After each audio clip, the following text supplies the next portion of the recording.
మంత్రులుగా అన్నాడు. అంటే మేము చెప్పాము, మేము ఇద్దరం మాడుకున్నాం, మాకు విషయాలు కూడా తెలుసు కదా. మేము చారవండి అన్నాం. ఏమండి అన్నాడు. మేము వేరే పార్టీలో ఉన్నాం, మేము ఎందుకు చేస్తామంటే ఆయన తెలివిగా మీరు పార్టీ మారబడలేదు, మిత్రపక్షాలుగా అందరం కలిసి మిశ్రమ ప్రభుత్వం ఏర్పాటు చేద్దాం అన్నాడు. నేను రామారావు గారి తెలివికి ఆశ్చర్యపోయాను. ఈయనకి ఎవరు చెప్పారా ఈ విషయం అని చెప్పారండి. సరే అయినా కూడా చెప్పాము, మేము ప్రజాస్వామ్య పరిరక్షణ కోసం సిద్ధాంతం కోసం వచ్చామే కానీ పదవి కోసం రాలేదు, పదవి తీసుకోమని గౌరవంగా సున్నితంగా ఆయనకు చెప్పడం జరిగింది. ఈ సందర్భంగా రామారావు గారు రాక ఆయన ముఖ్యమంత్రి, తెలుగుదేశం పార్టీ ఏర్పాటు, ముఖ్యమంత్రి కావడం, అలాగే ప్రజాస్వామ్యానికి జరిగిన ఈ అన్యాయం దాన్ని ఎదుర్కోవడంలో ప్రజలు చూపించిన చొరవతో పాటు ముఖ్యంగా ఇంకొక వ్యక్తిని కూడా మనం గుర్తు చేసుకోవాల్సి ఉంది. స్వర్గీయ రామోజీరావు గారు ఈనాడు పత్రిక నిర్వర్తించిన పాత్ర ఏతుందో అది చాలా గణనీయమైనది. ప్రతి విషయాన్ని ఆయన చక్కని మార్గదర్శనం చేసి సమాచారాన్ని సేకరించి ఆ సమాచారాన్ని అంతా వీళ్ళకి అందజేసి మంచి అభ్యర్థుల ఎంపిక దగ్గర నుంచి జరిగినట్టు దుర్మార్గాన్ని మళ్ళా ప్రజలకు కళ్ళగట్టేట్టుగా చూపించిన విషయం వరకు రామోజీరావు గారు చాలా గట్టిగా సిద్ధాంతపరంగా నిర్ణయం తీసుకొని ఆయన పత్రిక చాలా గట్టిగా నిలబడింది.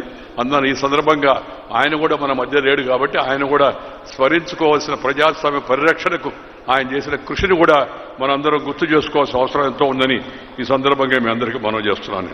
నేను ఆఖరిగా ఇప్పుడు ముఖ్యమంత్రి గారు కూడా ఉన్నారు కాబట్టి ఆయన చాలా తెలివిగా నాకన్నా ముందే మాట్లాడాడు. ముఖ్యమంత్రి కదా, మాట కూడా చెప్పాడు.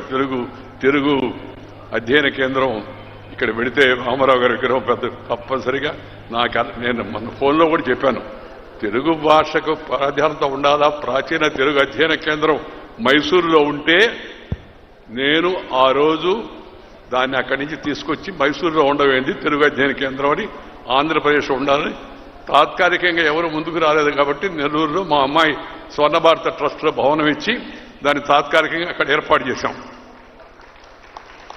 దాన్ని అమరావతికి తీసుకొస్తానన్నా, దాంతోపాటు ఎన్టీ రామారావు గారి పెద్ద విగ్రహం పెట్టి గుర్తుగా ఏర్పాటు చేద్దామన్నా నాకు ఎలాంటి అభ్యంతరం లేదు.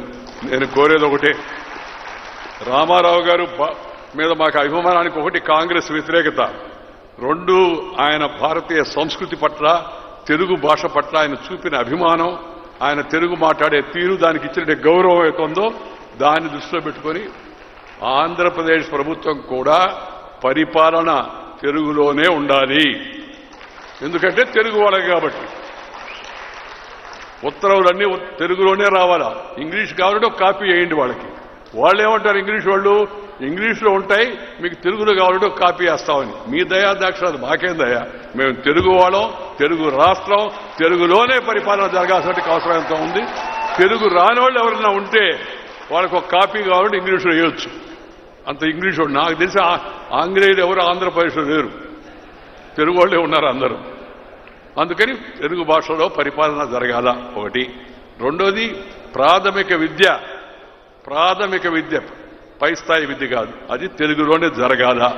తద్వారా తెలుగు భాషకి మనం గౌరవాన్ని ఇచ్చినట్టు అవుతుంది. తెలుగు భాష 10 కాలాల పాటు బాగా సజీవంగా బతుకుతుంది.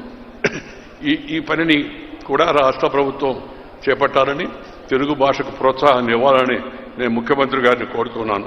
మన భాషే మన గౌరవం, మన భాషను కాపాడితే మన ఆత్మను కాపాడుతుంటేనని రామారావు గారు కూడా చెప్పారు. అందువల్ల ఆయన మీద గౌరవంతో మనకి ఈ తెలుగు భాషను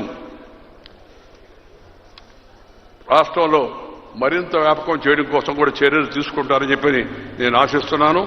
ప్రజలు ఆఖరిగా ఒకటే మాట నేను అందరికీ చెప్పదలుచుకుంది, ఇప్పుడంతా పాపులిజం నడుస్తూ ఉంది. అన్ని